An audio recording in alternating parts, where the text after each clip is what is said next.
All right, today I'm going to walk you through the functions of schematic symbols. Okay, the function and the configuration of symbols for schematic design. All right, schematic design is a particular type of control system that uses symbols to represent the logical function of a device. All right, let me show you sample of the schematic design. All right, this is one of our schematic design. This is ATS, automatic transfer switch. All right, so these symbols are what we call schematic symbols. Okay, so we are going to explore the functions of these symbols and how to use them in a circuit. How to use them, synchronize different types of symbol and use it to control a particular logic. You now form a function. All right. Okay, so let's first of all, identify the use of the symbols. All right, the first one here is my stop push button. Okay, this is the pictorial view of the button of the switch. All right, this one is for stop switch. And this is the symbol, this is the schematic symbol, and this is the pictorial view, the actual composition of the switch. So when you want to purchase this switch, this is how it looks like. And the terminals, you must just pay attention, please. You must also identify the terminal numbers. All right. This terminal 1 and terminal 2 simply means that this circuit is closed. 1 and 2, this is normally closed. Terminal 1 is the input, terminal 2 is the outgoing. Okay, you terminate your supply to terminal 1 and they take it from terminal 2 and proceed to wherever you're going to feed to. Okay, so this is the input and this is the output. All right, so here now I have two terminals, 1, 2, normally closed, and this is the symbol. Okay, this one is just an auxiliary attachment should in case you want to further modify another function using that same one switch to do different function. Okay, as you progress and you come for advanced stage, that is when you know how to use this other second terminal. But this particular switch 1 and 2 is where you terminate your contact. Okay, your cable. All right, so this is the symbol. Then this one is my start symbol, start switch, push button. Both of them are momentary. Momentary switch. Momentary simply means it does not maintain. When you activate it, when you push it, it now go in. As you release your finger, it bounce back to original state. So it does not maintain position. So that is why the name is a momentary push button. This one is the same way, momentary. It does not maintain. This one we maintain. I will show you. We are going to activate them. We're going to practice them.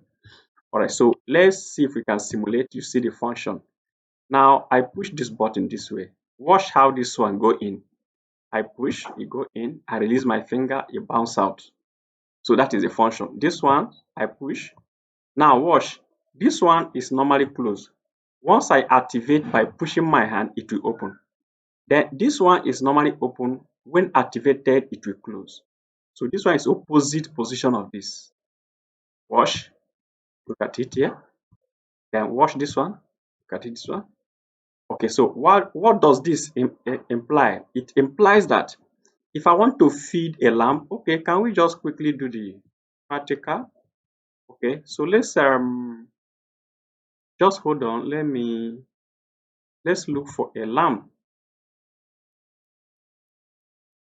Let's look for a lamp. Put a lamp here, as case may be, and decide to use the lamp for 3D. I put a lamp here. I want to control the lamp, okay? Just hold on. Change the lamp to this color. So I pick my supply. I pick my supply neutral and keep it here. Then let me check my live supply. This is my live supply as well.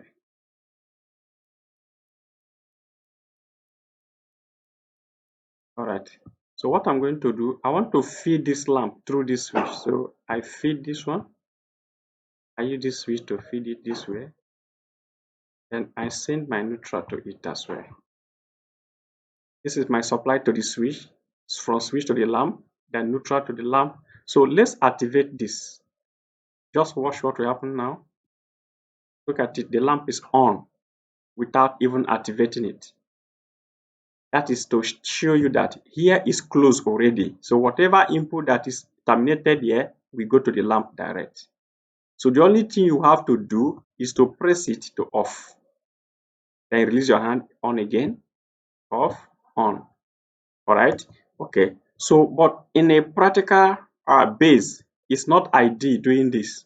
Okay. Rather, we're going to use this one that is open. Okay. All right. So as we progress, you know the reason why we use this before this. Okay. All right. Just take note. These are their functions. So let's shift this up, this load, and put it on this. Or better still, you can substitute this to this. Okay, let's swap the position, then simulate again. Now the lamp is not on until I activate this. Wash my finger. Okay. And if you observe, you see that whenever I press this one also go in. That is to tell you that both of them maintain the same tag. This one is start and this one is start. So from the programming of the software, whenever two devices maintaining one tag, so whatever thing that happens to this will happen to the other, unless you change their tags. It is assumed that this particular device is an integral part of this. Okay, all right. So, but why I do it that way is because I want to show you the block representation, the actual pictorial view of this particular switch, and also show you the symbol. Okay, all right. Because in a schematic, let me show you quickly. In a schematic this way, we don't represent the block diagram. Okay, just hold on. Let me resize. Okay, now let me keep this way. Now watch this. Okay, so this is the switch. For instance, I have this as a switch. This is the symbol. Okay, this is a symbol. This is a symbol. The whole of this, they are all symbol and symbol, symbol. We don't use this form. We don't use this particular shape. That is the actual physical representation of a device. We don't use them to make a schematic design. We use symbol to represent the drawing. And when you now want to implement a particular design into actualization, you want to terminate the physical device using the schematic. You now look through the schematic while terminating the physical panel. That is, you want to build the panel and then insert the whole of this device in an enclosure and build the panel to control a particular operation. So you now get to purchase the whole of this component based on your design and enclose them in a box. We now call them a panel. We now use that control panel to operate a system or to operate equipment. Okay. All right. But before you do that, first of all, your design, you must have something like this. You must have a design, a pictorial design this way, a schematic design. Okay. So we now use schematic design to actualize your panel building by inserting this into an enclosure and the build a panel. Okay. All right. So what we are doing now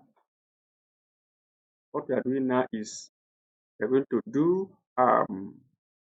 explore the symbols, understand the symbols, and understand their representation by their actual physical composition.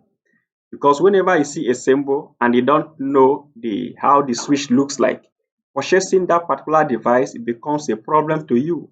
But if we show you the actual look of that particular symbol, it makes it very easy for you to carry out your practical exercise while watching the video. Okay, so but I recommend while watching this video, if you are disposed to purchase this, that is the best. So as you watch this, you carry out the design at your own desktop. So what we call a workstation. Okay, you create a kind of mini workstation at home or wherever you are learning from. You design what we call a skid, a workstation where you practice looking from the training video. You now carry out the termination of the cable to the device. So that is the best practice, okay? But if you're not disposed to purchase this and carry out the wiring as we design, as we progress, that's not an issue. But make sure you save the video so whenever you are convenient, you can now carry out the wiring exercise using actual component. Okay? All right. Okay, so thank you. Let's continue. Now take away this lamp and take away this. Okay, I keep my supply here. Okay, now so this is my start push button, stop push button, and this is start push button, and this is the symbol for this. Then where is my symbol for this? Let's get it again. Just hold on.